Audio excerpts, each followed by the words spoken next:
ദൈവ തിരുനാമത്തിന് മഹത്വമുണ്ടാവട്ടെ. Bible reading പ്രോഗ്രാമിൽ സംബന്ധിക്കുന്ന ഏവർക്കും കർത്തൃനാമത്തിൽ സ്നേഹവന്ദനം. സംഖ്യാപുസ്തകം 14-ാം അധ്യായം. 13-ാം അധ്യായത്തിൽ നമ്മൾ കണ്ടു, ഒറ്റുനോക്കാൻ പോയ ജനം വന്ന് ആ ദേശം കൈവശമാക്കുക പ്രയാസമാണെന്ന് ഭൂരിപക്ഷം ആളുകൾ പറയുന്നു. 12 പേരിൽ 10 പേരും അങ്ങനെ പറഞ്ഞപ്പോൾ യോശുവയും കാലേബും ആ ദേശം നമുക്ക് കീഴടക്കാൻ പറ്റും, പാലും തേനും ഒഴുകുന്നതായ ദേശമാണ്, യഹോവ നമ്മുടെ കൂടെ ഉണ്ട്, സാധിക്കുമെന്ന് പറഞ്ഞു. പക്ഷേ ജനം അത് കേൾക്കുന്നില്ല. 14-ാം അധ്യായത്തിലേക്ക് നമ്മൾ വരുമ്പോൾ ആ ജനം മോശയ്ക്കും അഹ്റോനുമെതിരെ ശക്തമായിട്ട് പിറുപിറുക്കുകയാണ്. ഇതിലും ഭേദം ഞങ്ങൾക്ക് ഈജിപ്റ്റായിരുന്നു, അതുകൊണ്ട് നമുക്ക് ഈജിപ്റ്റിലേക്ക് തിരിച്ചു പോകണമെന്നുള്ള ഒരു ആശയത്തിലേക്ക് അവർ വരുന്നു.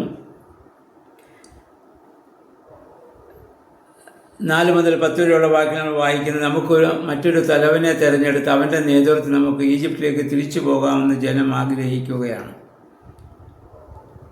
ഇങ്ങനെ അവർ ആലോചിക്കുന്ന സമയത്ത് യോശുവയും കാലേബും ഞങ്ങളുടെ വസ്ത്രം കീറി അവരുടെ അടുത്ത് എന്ന് പറഞ്ഞു, നിങ്ങൾ വിചാരിക്കുന്നത് പോലെ ആ സ്ഥലം കീഴടക്കുവാൻ പ്രയാസമല്ല കനാൻ, കാരണം യഹോവ നമ്മുടെ കൂടെയുണ്ട്.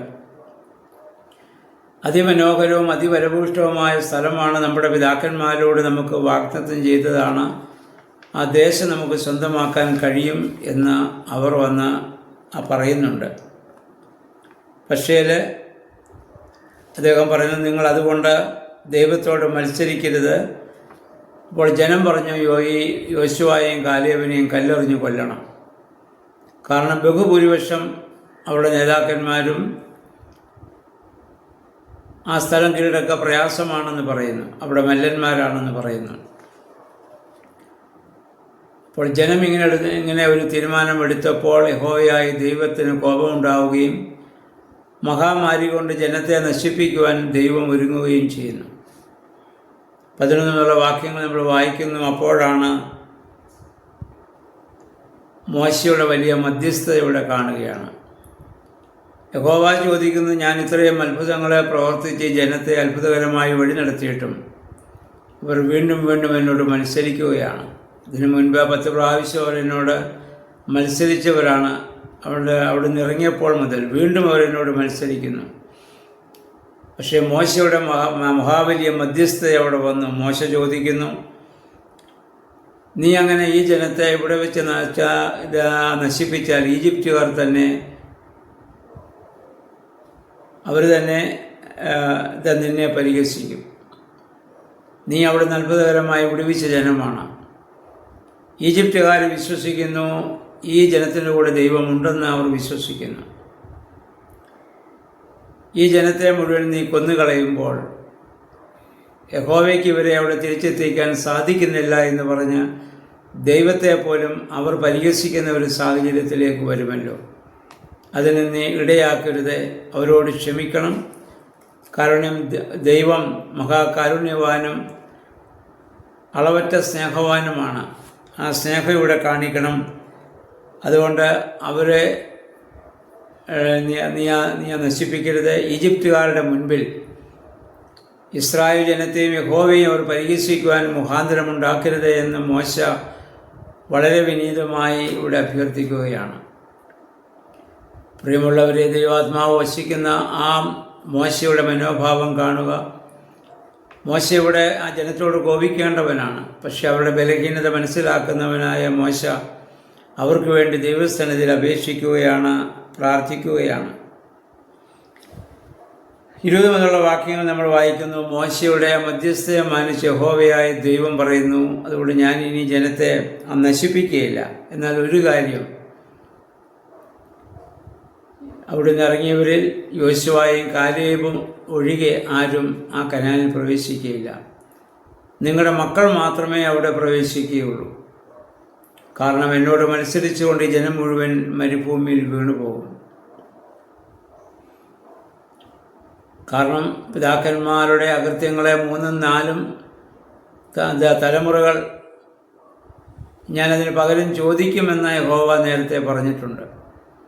അതുകൊണ്ട് ഈ ജനത്തെ അവിടെ പ്രവേശിപ്പിക്കാൻ സാധ്യമല്ല. യോശുവയും കാലേബും വിശ്വാസത്തിൻ്റെ പൂർണ്ണതയിൽ അവർ എന്നിൽ വിശ്വസിക്കുന്നത് കൊണ്ട് അവർക്കവിടെ പ്രവേശിക്കാൻ സാധിക്കുമെന്ന് യഹോവ ഇവിടെ അരുളിച്ചെയ്യുന്നു. മോശയോടാണിത് പറയുന്നതെങ്കിലും മോശയ്ക്ക് പോലും പിന്നെ അവിടെ കടന്നു ചെല്ലാൻ സാധിക്കുന്നില്ല എന്ന് നമുക്ക് കാണാനായിട്ട് സാധിക്കുന്നുണ്ട്. ഇനിയും എന്നിട്ട് യഹോവയായ ദൈവം പറഞ്ഞൊരു കാര്യം കഴിഞ്ഞാൽ അവരോട് ക്ഷമിക്കുന്നു, എന്നാൽ അവരുടെ ശിക്ഷ അനുഭവിക്കണം. ദേശം ഉറ്റുനോക്കാൻ വേണ്ടി പോയത് 40 ദിവസമാണ്. അതിൻ്റെ പ്രായശ്ചിത്തമായി 40 വർഷം ഇനി മരുഭൂമിയിലൂടെ അവർ നടക്കേണ്ടി വരും. 2 വർഷം കൊണ്ട് അവർക്ക് അവിടെ ചെന്ന് പ്രവേശിക്കാൻ പറ്റുന്നില്ല. അതിരുവരെ അവർ ചെന്നതാണ്. അവിശ്വാസമാണ് ദൈവം അവരെ പിന്നിലേക്ക് കൊണ്ടുപോകാൻ കാരണമായിട്ട് തീരുന്നത്. നമ്മളും ഈ ഭൂമിയിൽ ജീവിക്കുമ്പോൾ അത്ഭുതകരമായ ഒരുപാട് അനുഭവങ്ങൾ നമ്മുടെ ജീവിതത്തിലുണ്ടാവേണ്ടത്. നമ്മുടെ അവിശ്വാസം മുഖാന്തരം അത് നഷ്ടപ്പെട്ടു പോകുന്നതായ സാഹചര്യം പലപ്പോഴും ഉണ്ടാവുന്നില്ലേ എന്ന് നമ്മൾ ചിന്തിക്കേണ്ടതാണ്. ദൈവത്തിന് പ്രവർത്തിക്കാൻ മനുഷ്യൻ്റെ വിശ്വാസം കൂടി ആവശ്യമാണ്. കാരണം ദൈവത്തിന് കഴിവില്ലാഞ്ഞിട്ടല്ല, കാരണം ആവശ്യമില്ലാത്തവനെ അടിച്ചേൽപ്പിക്കാനുള്ളതല്ല ദൈവത്തിൻ്റെ കൃപ.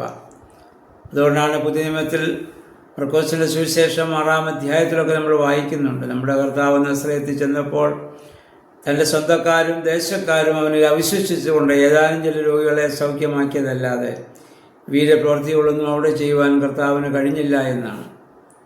ദൈവത്തിൻ്റെ കഴിവുകളല്ല അത് കാരണം ആവശ്യമില്ലാത്തവനെ അടിച്ചേൽപ്പിക്കാനുള്ളതല്ലല്ലോ അനുഗ്രഹം. അതാണ് അതിന് കാരണമെന്ന് നമ്മൾ ഓർക്കുക. അതുകൊണ്ട് പിന്നീട്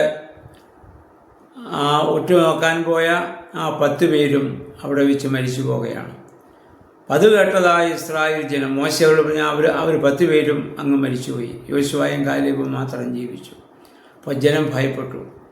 അവർ പറഞ്ഞു, ഞങ്ങൾ കനാനിലേക്ക് പോകാൻ ഞങ്ങൾ തയ്യാറാണ്, അല്ലെങ്കിൽ അവരുടെ മരുഭൂമിയിൽ വെച്ച് അവരും നശിച്ചു പോകുമെന്ന് അവർക്ക് മനസ്സിലായി. അപ്പോൾ ഞങ്ങളവിടെ പോകാനായിട്ട് ഞങ്ങൾ തയ്യാറാണെന്നൊക്കെ അവരിപ്പോൾ മോശയോട് ഇവിടെ പറയുകയാണ്. അതിനുശേഷം മോശയോട് അനുവാദം ചോദിക്കാതെ അവർ പർവ്വതമുകളിലേക്ക് തന്നെ പോവുകയാണ്. അപ്പോൾ മോശയോട് പറഞ്ഞു, നിങ്ങളിപ്പോൾ ആ പർവ്വതമുകളിലേക്ക് പോകരുത്, അവിടെ ശത്രുക്കളുണ്ട്. യഹോവ ഇപ്പം നിങ്ങളുടെ കൂടെയില്ല, യഹോവ നിങ്ങളിൽ നിന്ന് അകന്നു നിൽക്കുന്നു, ഇപ്പോൾ നിങ്ങൾ ആ പർവ്വതം കയറാൻ പോകരുത്. പക്ഷെ അത് കേൾക്കാതെ അവർ പോയി. നമ്മൾ വായിക്കുന്നു, അമാലേക്യരും അതുപോലെ തന്നെ കനാന്യരും അവരെ തോൽക്കുന്നിടം വരെ അവരെ ഓടിച്ചു കളഞ്ഞതായി നമ്മൾ വായിക്കുന്നുണ്ട്. ദൈവത്തോടു കൂടെ നമ്മൾ സഞ്ചരിക്കുമ്പോഴാണ് നമ്മൾ വിജയിക്കുന്നത്.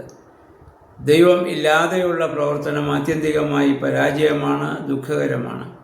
അതുകൊണ്ട് ദൈവത്തോട് ചേർന്ന് യാത്ര ചെയ്യുവാൻ ഈ വേദഭാഗങ്ങളൊക്കെ വായിക്കുമ്പോൾ ദൈവത്തോട് മത്സരിക്കാതെ, ദൈവത്തിൻ്റെ പ്രവർത്തനങ്ങളെ അവിശ്വസിക്കാതെ ദൈവത്തോട് ചേർന്ന് യാത്ര ചെയ്യുവാൻ ദൈവമേ പരിശുദ്ധാത്മാവേ ശക്തീകരിക്കണമേ നമുക്ക് പ്രാർത്ഥിക്കാം.